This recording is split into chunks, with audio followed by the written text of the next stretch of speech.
September 1492. Somewhere in the Atlantic, Columbus stands at the bow of the Santa Maria. Next to him, a book. Every margin is packed with handwriting. Latin notes scrawled so densely on some pages, they nearly blot out the text. This book was written by a Venetian merchant who died 168 years ago. Columbus has staked his entire voyage on the accuracy of this book.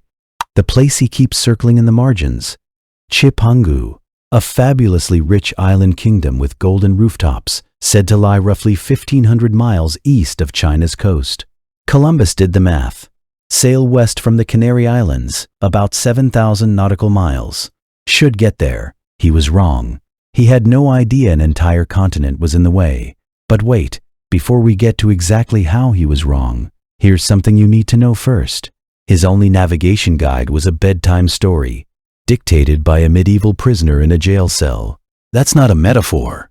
The book he's holding was written in a Genoese prison.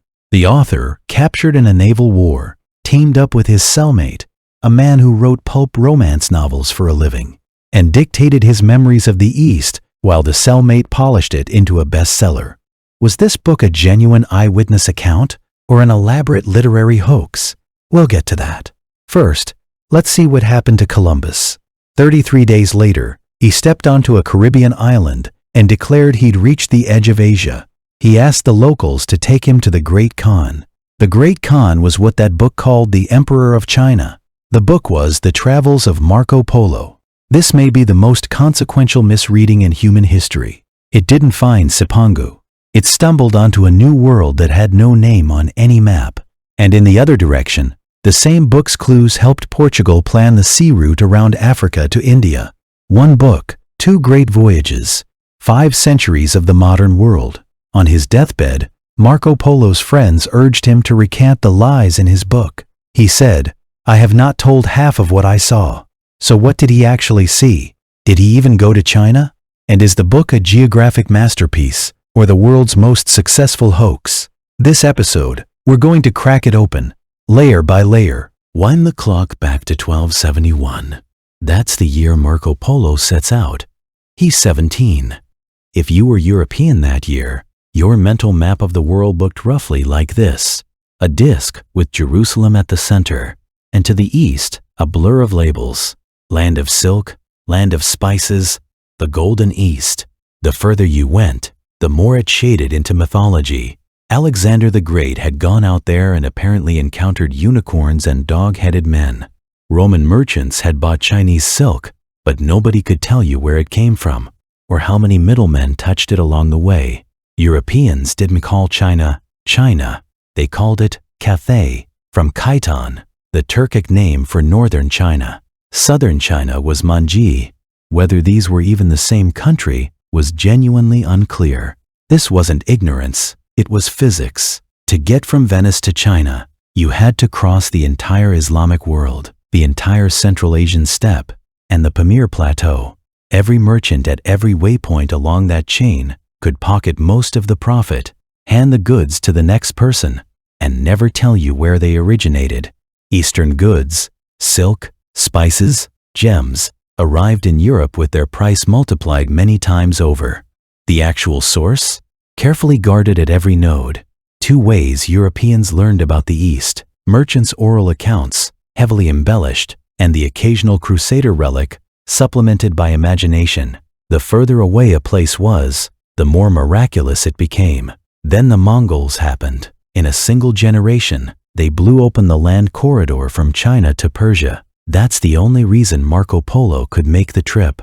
Earlier episodes covered Genghis Khan and what he built. Here's the one fact you need. By the 1260s, his grandsons had turned the entire landmass from China's eastern coast to the Danube into something loosely resembling a passable zone. The Pax Mongolica. Carry the right metal medallion, and you could travel from one end to the other. Relay stations would give you horses, food, and shelter. Nobody robbed you on the road. For the first time in recorded history, this corridor was safe to cross. Marco Polo's father Niccolo and uncle Maffeo had already used this passport once, completing a first eastern journey between 1260 and 1269.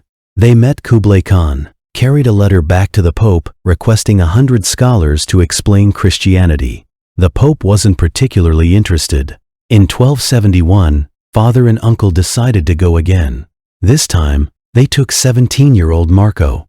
They went overland, Venice, through modern Turkey, Iran, Afghanistan, over the Pamir Plateau, along the Hexi Corridor, 3.5 years before they reached Khan Balik, the capital we now call Beijing.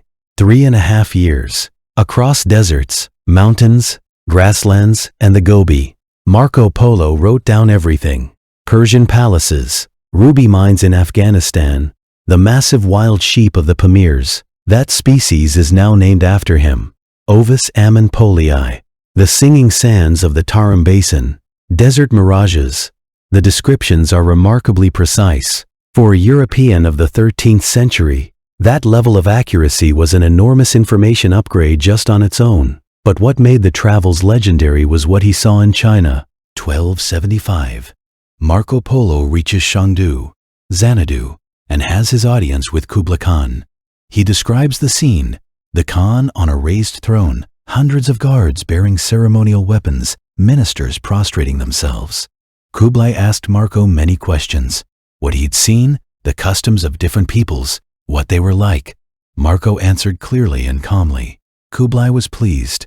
Marco Polo ended up serving the Mongol court for roughly 17 years. What he described? The grid layout of Khan Balik, Beijing, with its wide imperial avenues and magnificent palace. Paper money, which he called money made from the bark of mulberry trees, a concept so alien to a Venetian that he devoted pages to explaining how tree bark could actually buy things. Coal, which barely existed in European consciousness at the time, and Hangzhou, which he called Kinsai, and declared the most beautiful city on earth, with a population exceeding 1.6 million, crisscrossed by canals and 12,000 stone bridges. He also described himself as governing the city of Yangzhou for 3 years, a claim that became one of the most disputed in the entire text, since no corresponding record has been found in Yuan Dynasty archives. The China Marco Polo recorded was a civilization of staggering administrative efficiency, material wealth, and technological sophistication, everything European civilization was not. Reading this in 13th century Europe, imagine someone today claiming that alien cities are 100 times larger than ours and the technology is 5 centuries ahead. You're skeptical, but you can't quite dismiss it. Here's a question that often gets skipped. Who actually wrote the Travels of Marco Polo? Official answer: Marco Polo dictated, Rustichello da Pisa transcribed. But these two men could not have been more different. Marco Polo was a merchant. He kept accounts, evaluated cargo, assessed market conditions. When he described a place, he usually led with commerce, what it produced, the price point, the trade dynamics. He wasn't wired to build dramatic tension. Rustichello? He was the most read pulp novelist in medieval Europe. His catalog was all Arthurian legend, knights who never lost, dragons that always fell, princesses who always swooned. He knew exactly what his audience wanted. The more outrageous, the better. The more gilded, the better. The stranger, the better. Now imagine what happens when these two are locked in a cell together for a year. Marco Polo says, I saw very large cities in China, very busy markets. Rustichello's pen twitches, and it becomes, the city's rooftops are all pure gold. The markets take days to walk. Marco Polo says, I heard there's a wealthy island to the east. Rustichello writes, Sipangu, the island of gold. The palace is roofed in pure gold, 2 fingers thick. The result is not a geographic report. It's a 14th century fantasy novel wearing the costume of a travel memoir. This explains why the Travels contains 2 completely different kinds of writing. The merchant Marco Polo's voice, the anti-counterfeiting features of yuan paper currency, the mechanics of the salt monopoly, the layout of Hangzhou's canals and bridges, precise, documented, as dry as an invoice. And then Rustichello's hand, 12,000 honored guests at Kublai's banquet, each holding a golden cup, the emperor's carriage pulled by 4 elephants. The numbers swell, the prose glitters. It reads exactly like A Knight's Tale in a different setting. The book's opening describes Marco Polo in the 3rd person, then randomly switches to 1st person mid-chapter. That narrative incoherence is the fingerprint of 2 people improvising together. Rustichello editing so aggressively he occasionally forgot who the protagonist was. The book picked up a nickname it's kept ever since, Il Milione, the Million. Some say it was the Polo family's nickname. Others say it was Genoese mockery, the man with a million lies. The bitter irony.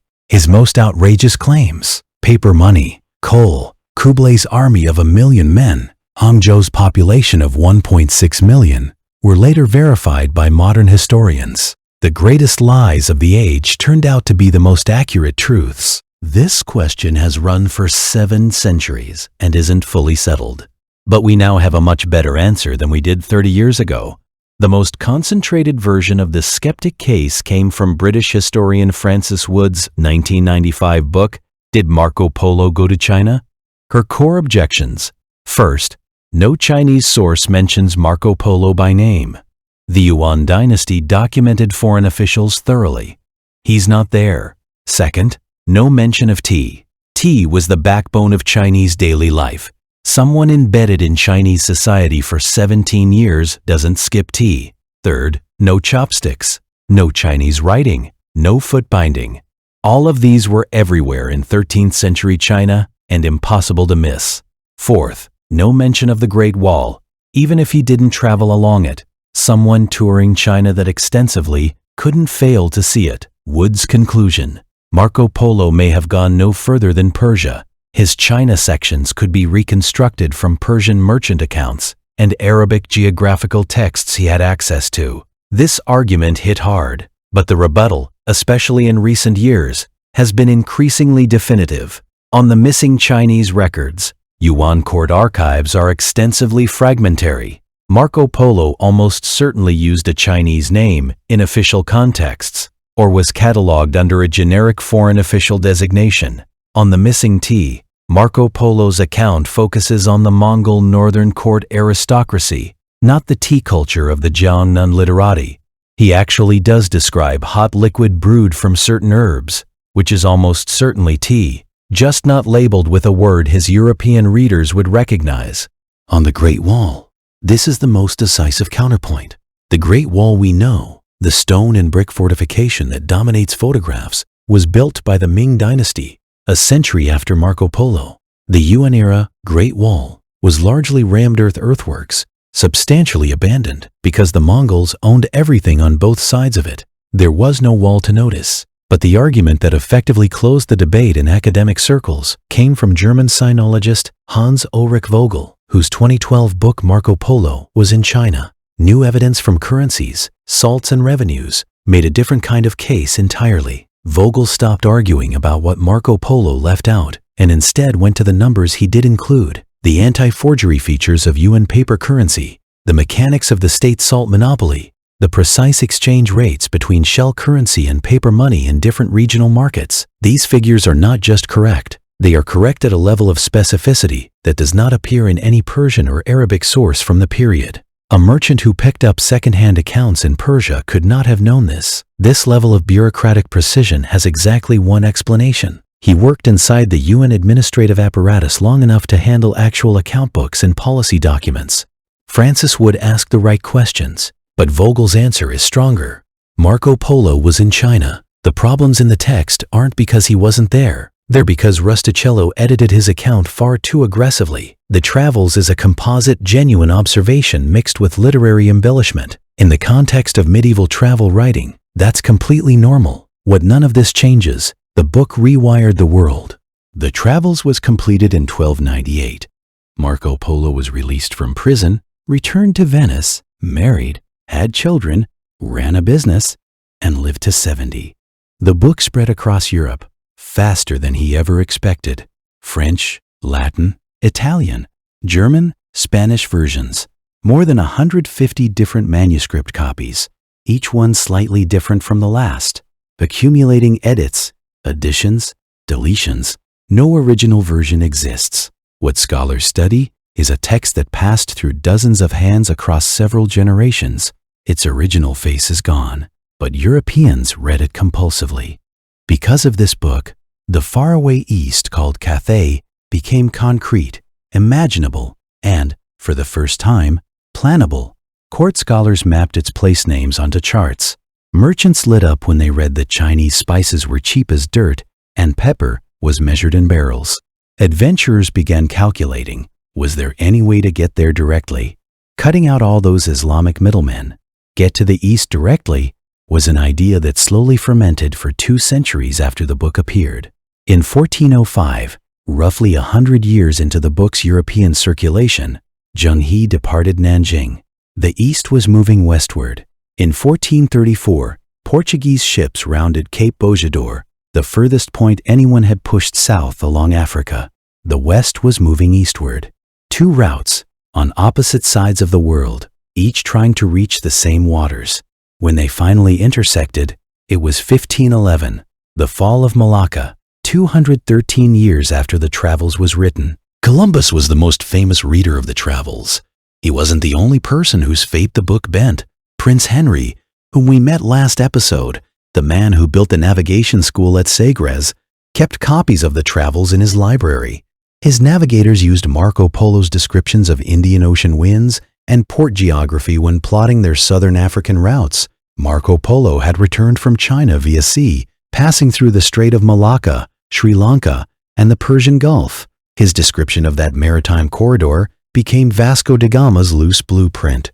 When da Gama reached Calicut in 1498, he was arriving at a port Marco Polo had named and located 2 centuries earlier. The Travels also drove the first revolution in European cartography, the 1375 Catalan Atlas, the most important map of the medieval era, drew heavily on its place names and geographic details. When the first printed edition of the Travels appeared in 1477, it was the same year Ptolemy's Geography was republished in Europe.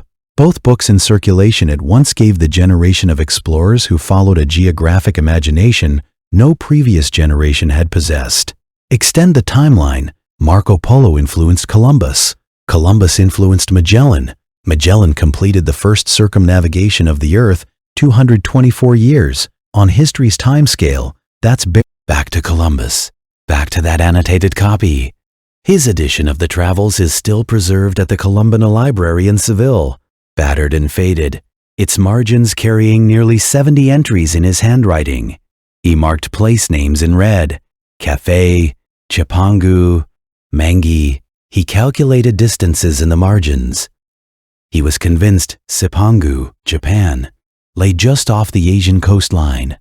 Marco Polo's description of it: more gold than anywhere on earth, the palace roofed entirely in gold, was a passage Columbus returned to repeatedly. But he made a critical mathematical error. He underestimated the circumference of the earth, using a figure from an Arabic geographer that was about 25% too small. Stack that against Marco Polo's insistence that Asia was enormous, and his calculated westward distance came out almost exactly the width of the American continent short. In other words, he thought Cipangu was right there. What was actually right there was a continent his maps had no room for. He landed in the Bahamas and called them the edge of Asia. He made 4 Atlantic crossings and died, still insisting he'd reached Asia, never acknowledging that he'd found something else entirely. It's tempting to call this stupidity. It wasn't. His error wasn't intellectual failure. It was the logical consequence of a worldview that had no slot for America. His only reference frame was that book. Marco Polo gave him a target, a navigation logic, and an argument to put in front of Queen Isabella. Without the golden rooftops of Cipangu, Columbus had no case. The discovery of the Americas as a Venetian merchant, dead for 168 years as a co-author. The deepest irony: Columbus spent his life looking for a place that was in the Travels. The place he found wasn't. Let's pull all of this into a wider frame. The Travels of Marco Polo, as a document of recording the East, is riddled with controversy, exaggeration, and likely embellishment. It wouldn't pass academic peer review. Its author was probably not the faithful eyewitness we once assumed. But the book did something no other text had managed. It gave 2 solid centuries of Europeans, for the first time, the feeling that the East was real, reachable, worth any cost to find. The Travels didn't change knowledge. It changed imagination. Before it, The East was mythology. After it, the East was a destination. History's great turning points are rarely driven by accurate information. They're more often driven by a narrative that is compelling, emotionally true, and impossible to fully discount. Columbus believed in Cipangu, so he sailed. He sailed, so he found the Americas. The Americas reshaped global trade, opened the colonial era, and built the architecture of the world we live in now. That entire chain of causation begins with a Venetian merchant in a Genoese prison cell, telling stories to a man who wrote potboiler romances. Were the stories true? Marco Polo's answer: I have not told half of what I saw. We may never verify that, but it doesn't stop us from asking the harder question. If this was all a literary fabrication, if it was half invented, embellished by a pulp novelist, and mistranslated across 150 manuscripts before it reached Columbus, then the fabrication changed the course of human civilization. What does that tell us about the power of narrative? What does it tell us about the difference between true and real? This isn't history making a joke. This is history showing us its coldest, most precise rule. What changes the world isn't always the truth. Sometimes it's a story that's compelling enough. That's all. In the long river of time, what we're searching for is the fragile golden line that leads toward freedom.